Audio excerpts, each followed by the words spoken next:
তো জীবনে বরকত কিভাবে আসবে, প্রোডাক্টিভিটি কিভাবে বাড়াবেন, যে অল্প সময় অনেক কিছু করতে পারেন কিভাবে করবেন, আমি কয়েকটি পরামর্শ দিতে চাই এবং আমার ব্যক্তিগত অভিজ্ঞতা আছে। আর এই পরামর্শগুলো হাদিসের আলোকে কয়েকটি কাজ করতে পারেন আপনার প্রোডাক্টিভিটি বাড়ানোর জন্য। আলহামদুলিল্লাহ, আমি আমার বাসায় আমার ফ্যামিলির সদস্যদের এটার উপরে উদ্বুদ্ধ করেছি, তারা আমল করে। আপনি কিছুদিন এটা করে দেখেন, দেখবেন আপনার জীবনে কি পরিমাণ বরকত এসেছে। আমার বয়স 21 বছর, সকাল থেকে রাত পর্যন্ত সময়টা কিভাবে প্রোডাক্টিভ ভাবে কাটাবো, আমার টাইম ম্যানেজমেন্ট কেমন হবে, খুব দরকারি একটা প্রশ্ন করেছে।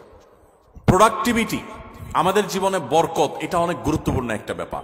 ইসলামের ইতিহাসে স্বর্ণযুগের অনেক সোনালী মানবরা আছেন, তাদের মাত্র 30, 35, 40 বছরের জীবনে হাজার হাজার পৃষ্ঠার বই রচনা করেছেন, গবেষণামূলক বই। আজকালকার মতো কপি পেস্ট মার্কা বই না, যে গুগল থেকে নকল করে কপি পেস্ট করে বই লিখে ফেলছে, জি না।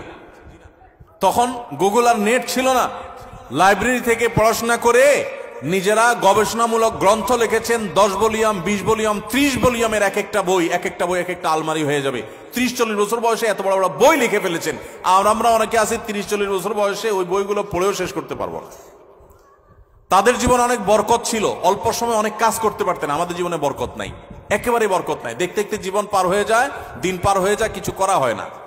তো জীবনে বরকত কিভাবে আসবে, প্রোডাক্টিভিটি কিভাবে বাড়াবেন, যে অল্প সময় অনেক কিছু করতে পারেন কিভাবে করবেন, আমি কয়েকটি পরামর্শ দিতে চাই এবং আমার ব্যক্তিগত অভিজ্ঞতা আছে।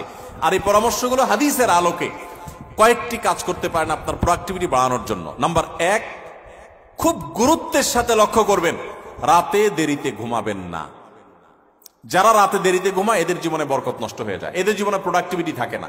দেখুন, পৃথিবীতে যে সমস্ত দেশগুলো উন্নত হয়েছে, আপনি আমেরিকা বলেন, জাপান বলেন, কোরিয়া বলেন, আপনি ইউরোপ বলেন, পৃথিবীর যে সমস্ত অঞ্চলের যে সমস্ত দেশগুলো উন্নত হয়েছে, তাদের দেখবেন সবার একটা কমন লাইফস্টাইল হলো তারা রাতে তাড়াতাড়ি ঘুমায় পড়ে। সমস্ত উন্নত দেশের সব মানুষদের মধ্যে কালচার আছে। সারা পৃথিবীতে যে দেশগুলো উন্নত হয়েছে তারা সবাই দেখবেন সন্ধ্যার পর পর শুয়ে পড়ে। আর আমাদের বাঙালির রাত শুরুই হয়ে হলো 10টার পর, তাই না? আমরা অফিস আদালত থেকে আইসা বাসায় রিমোট নিয়া জামা টামা খুলে ধুইয়া বৈশা, এরপরে আমরা এশার নামাজ যদি পড়ি নামাজি হই, আর বেনামাজি হলে তার কোনো কথাই নেই। আইসা আমরা সোফা বসে এবার আমরা রিমোট দিয়া একটা পর একটা চ্যানেল পাল্টাতে থাকি, এরপরে মোবাইলে ফেসবুকে হাতাইতে থাকি, খাওয়া দাওয়া করে শুধু আমাদের 12টা, 12:30, 1টা।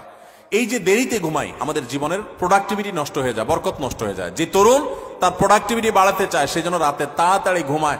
রাতে তাড়াতাড়ি ঘুমায়, যেগুলো রাতে করবেন ওইগুলো সকালে করবেন। অনেক যুবক আছে পড়াশোনা করে রাত 12টা পর্যন্ত। আরে ভাই, রাত 10টায় আপনি ঘুমিয়ে যান, এই যে 2 ঘন্টা পড়লেন, ভোর রাতে উঠে ফজরের সময় 2 ঘন্টা পড়েন, ওই 2 ঘন্টা এই 2 ঘন্টার চেয়ে অনেক বেটার হবে। কারণ 6-7 ঘন্টা 8 ঘন্টা ঘুমের পরে যে ফ্রেশ মুড থাকবে, ওই সময় পড়লে সেই পড়াটা অনেক তাড়াতাড়ি আপনার আত্মস্থ হবে।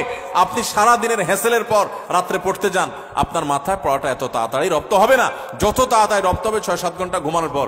আমি একটা কথা সবসময় বলি, এই যে হেফজুখানার ছাত্রদেরকে আমরা পুরস্কার দিলাম আজকে, সারা বাংলাদেশের সমস্ত হেফজুখানার ছাত্রগুলো এক একটা মিরাকল, এক একটা অলৌকিক।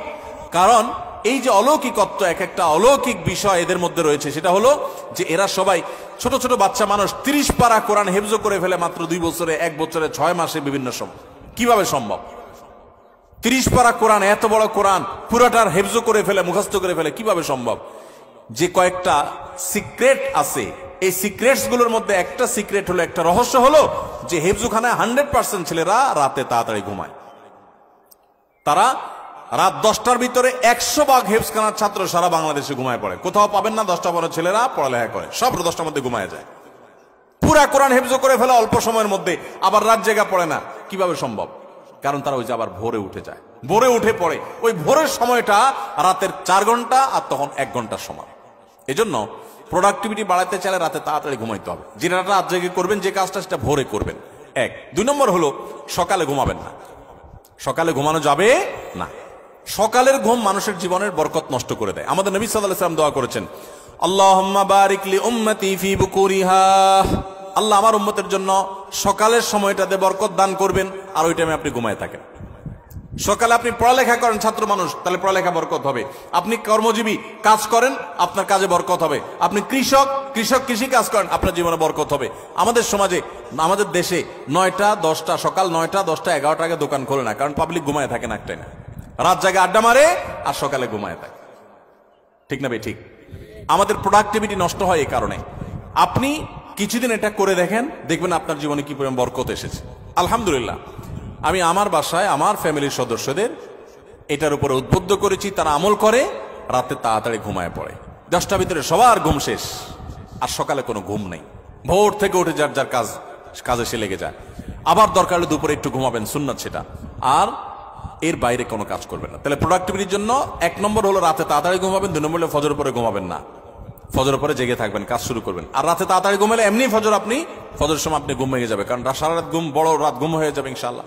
3 নম্বর এবং সর্বশেষ প্রোডাক্টিভিটির জন্য যেটা বলতে চাই তা হলো এই মোবাইল এবং বিভিন্ন রকমের ডিভাইসের নেশা বন্ধ করতে হবে, তা না হলে প্রোডাক্টিভিটি কখনো বাড়বে না। মনে রাখবেন, মোবাইলের নেশায় বুধ হয়ে থাকে আর জীবনে বড় কিছু করতে পারছে এমন একটা মানুষ পৃথিবীতে আপনি খুঁজে দেখাতে পারবেন না, একটা মানুষও না। মোবাইলের নেশায় সারাদিন ভূতের মতো মোবাইল টিপে আর আঙুল দিয়ে স্ক্রল করে একটু পর পর, এই মানুষগুলো জীবনে বড় কিছু করতে পারে না যদি এই অভ্যাস না ছাড়ে। এই অভ্যাস যেদিন ছাড়ে সেদিন তৌফিক হতে পারে, একসাথে মোবাইলের নেশাও আছে আবার বড় কিছু করতে পেরেছে, এটা হয় না। অনেককে আমরা ওয়াজ শোনার নাম দিয়ে শয়তান আমাদেরকে মোবাইলের ভিতরে লাগাই দিস। আরে প্রোডাক্টিভিটির জন্য এই কাজগুলো করবেন। আল্লাহ আমাদেরকে তৌফিক দান করুন।